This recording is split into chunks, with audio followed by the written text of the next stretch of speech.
Hey there! If you're looking to elevate your game and really understand drawings and models, then you need to know about geometric dimensioning and tolerancing, or GD&T. And there's no better place to master GD&T than with Tec-Ease. Whether you're an engineer, designer, or part of a quality or manufacturing team, we've got you covered. With Tec-Ease's Fundamentals of GD&T computer-based training, you get interactive lessons that make complex concepts a breeze. We've made it as easy as 1, 2, 3, and sometimes 4 with our simplified approach known as the GD&T hierarchy. All of our training materials strictly adhere to the Y14.5 standards, so you can be confident you're getting the most up-to-date and relevant knowledge. Let's take a look at a sample lesson. We've talked a bit about the maximum material condition. Remember, features of size have limits, high and low limits. One of those limits gives you more material within the feature than the other. The maximum material condition is that limit of size that would result in the feature containing the most material. If I had the size dimension of 16 plus or minus 0.3, what do you think the maximum material condition would be? Don't think too hard. It's a trick question. It really depends on whether it's an internal or external feature. For an external feature, I'd have the most material when the feature is at its largest, so the limit of size that would be the maximum material condition would be 16 plus 0.3, or 16.3. For an internal feature, I'd have the most material when the feature is produced at its smallest size. That would be 16 minus 0.3, or 15.7. It's just a convenient way of saying it is that limit of size where I have the most stock. One way I like to think about it is to think about donuts. I like donuts. Who doesn't?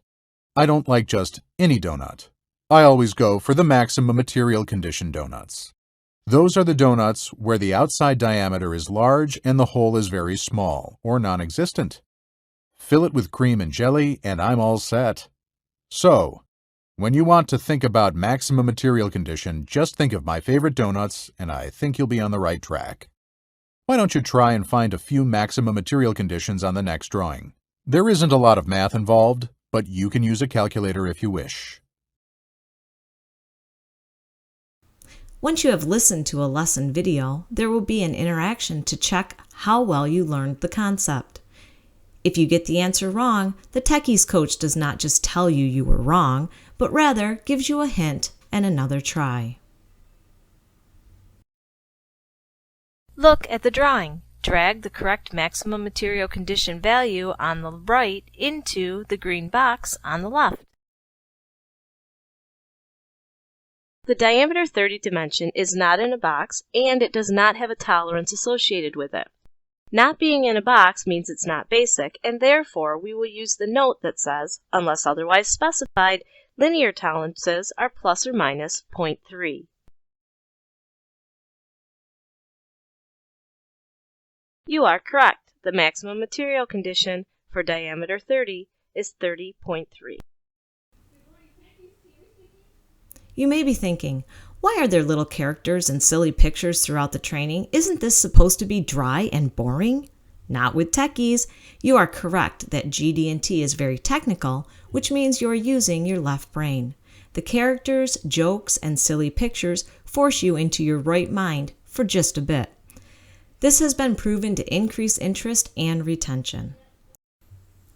So if you want training that is in accordance with the Y14.5 standard, teaches you all the concepts, not just some of them, and is educationally sound while keeping you awake and interested, Tec-Ease is the company to trust for all your GD&T training needs. Take your skills to the next level and visit Tec-Ease.com today. Because at Tec-Ease, GD&T rules.